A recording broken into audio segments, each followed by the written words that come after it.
Das Sonnenlicht des frühen Morgens dringt durch den lichten Wald im Tsavo-Nationalpark in Kenia. Tierarzt Elias fuhr mit einem alten Jeep eine rote Schotterstraße entlang, die in ein tiefes Waldgebiet führte. Zu seinen täglichen Aufgaben gehört die Kontrolle des Gesundheitszustands der Elefanten und anderer Großtiere im Reservat. Eine sanfte Brise trug den Duft von Heu herüber und ein paar Hirschrödel zogen lautlos durch die Büsche vor seinem Auto.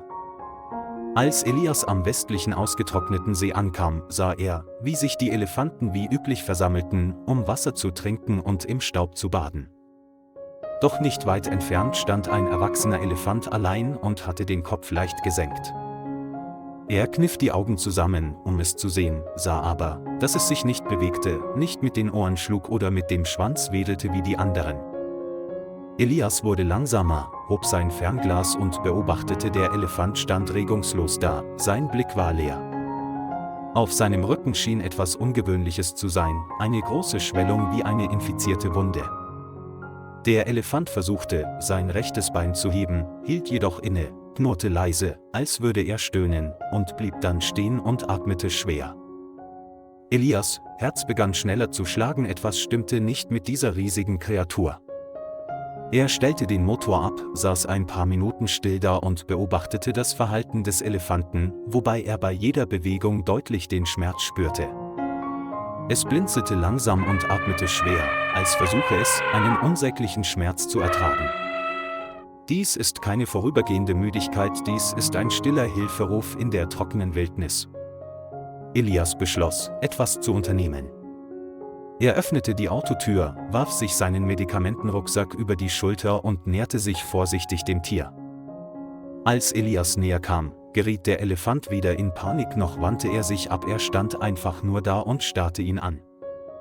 Es schien zu wissen, dass er gekommen war, um zu helfen, und das bewegte Elias zutiefst. Er ging langsam, sprach leise und beobachtete die Bewegungen des Elefanten, um seine Reaktion zu erraten. Als sie sich der Stelle näherten, kniete der Elefant plötzlich nieder und senkte den Kopf, eine seltene Geste bei wilden Elefanten. Elias stand still, sein Herz krampfte sich zusammen, nicht aus Angst, sondern aus dem Gefühl absoluten Vertrauens. Er setzte sich daneben, untersuchte es und begann, mit der Hand über den Rücken zu fahren. Sofort spürte Elias einen großen, heißen, nässenden Abszess, eine ernste Wunde. Die Wunde schien sich stark entzündet zu haben und verursachte dem Tier beim Versuch aufzustehen unerträgliche Schmerzen. Elias drehte sich um, holte das Funkgerät aus seinem Rucksack und rief schnell die nächste Rettungsstation an. Hier ist Elias, Koordinaten westlich von Tsavo. Ich habe einen schwer verletzten erwachsenen Elefanten gefunden, der dringend Hilfe braucht. Er beschrieb die Symptome im Detail, betonte deren Schwere und bat um sofortige ärztliche Hilfe und Narkose. Während Elias auf die Ankunft des Teams wartete, saß er neben dem Elefanten, räumte das Gras um ihn herum weg und beruhigte ihn mit einer beruhigenden Stimme. Der Elefant ließ ihn nicht aus den Augen, seine Atmung verlangsamte sich und manchmal schloss er sogar die Augen, als wolle er sich ausruhen. Das Sonnenlicht stieg allmählich auf und warf Schatten auf den großen Körper des Tieres und die Gestalt, die still daneben saß.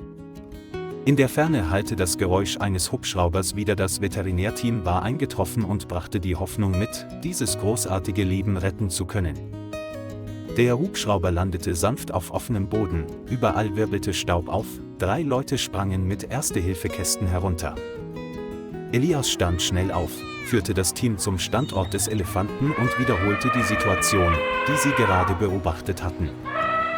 Ein Arzt injizierte sanft und präzise ein Betäubungsmittel in das Hinterbein des Elefanten und vermied so eine Verschlimmerung der Wunde. Der Elefant entspannte allmählich seinen Körper, schloss die Augen und legte sich dann auf die Seite, als sei er bereit, geheilt zu werden. Das Team machte sich sofort an die Arbeit. Eine Person rasierte die Haare rund um den Abszess, eine andere legte das medizinische Skalpell bereit. Der Abszess war so groß wie eine Kokosnuss angeschwollen und gelber Eiter hatte begonnen, aus beiden Seiten der Schwellung zu sickern.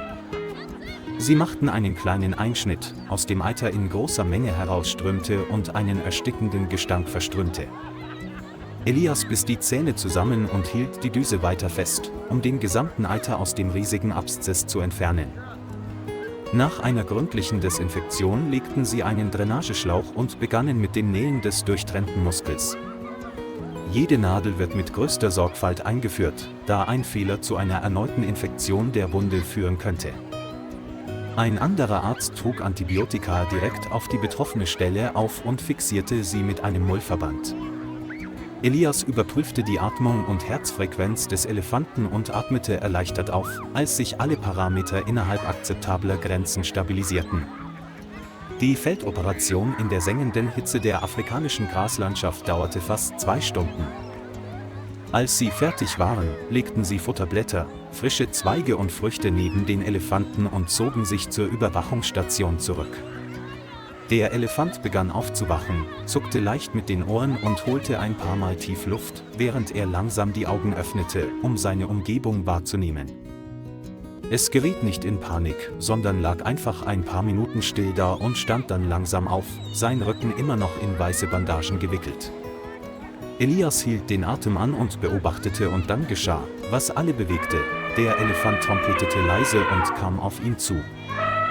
Es war kein Rennen, keine Angst, nur ein langer Blick, wie ein stilles Dankeschön, das die Grenzen der Sprache überschritt. Elias trat mit gesenktem Kopf vor, sein Herz war von einem heiligen Gefühl erfüllt, das er nie zuvor gekannt hatte. Das Veterinärteam klopfte ihm auf die Schulter und jeder verstand, Elias war in der wilden Welt der Elefanten zu einem vertrauten Gesicht geworden. Der Himmel begann seine Richtung zu ändern, das Sonnenlicht warf lange Schatten auf die trockenen Felder, aber in ihren Herzen war das Licht noch nicht erloschen.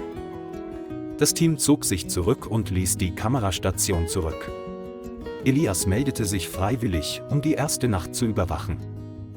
Er schlief auf dem Klappsitz im Jeep und öffnete gelegentlich die Augen, um der noch immer stummen Gestalt des Elefanten im Gebüsch zu folgen.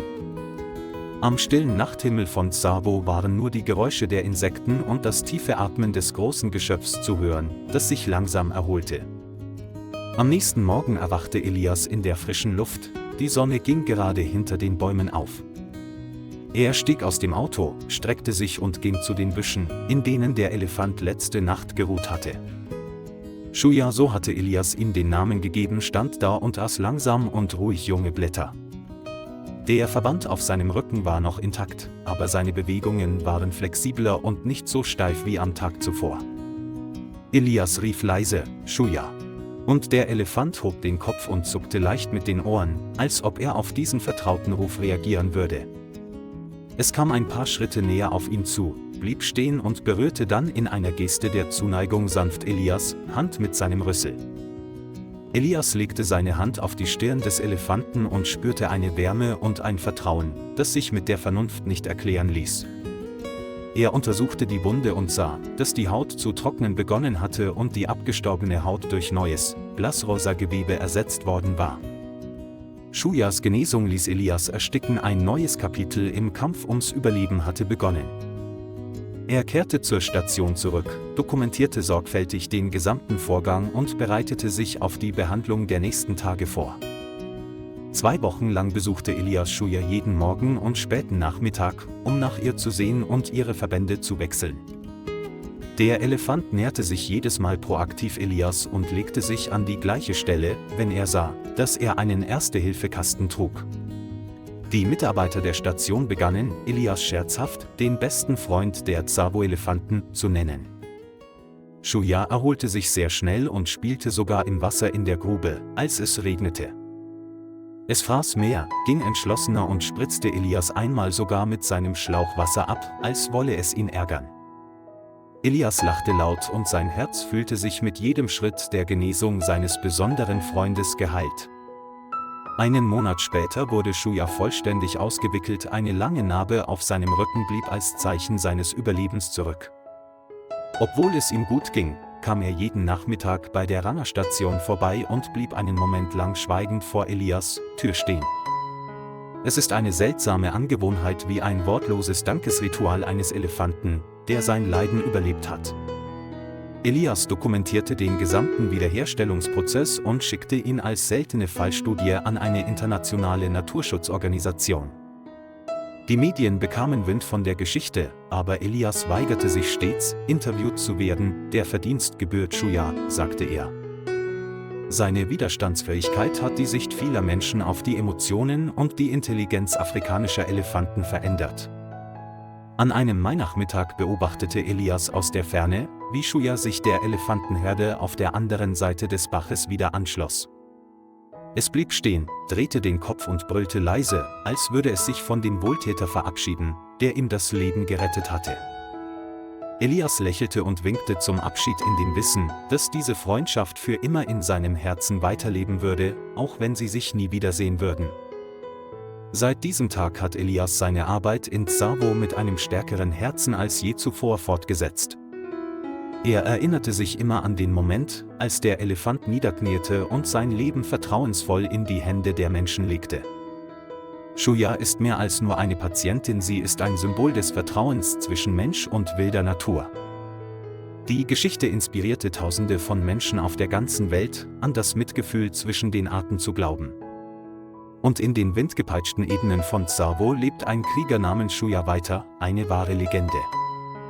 Lieber Freund, vielen Dank, dass Sie sich die Zeit genommen haben, das ganze Video anzuschauen.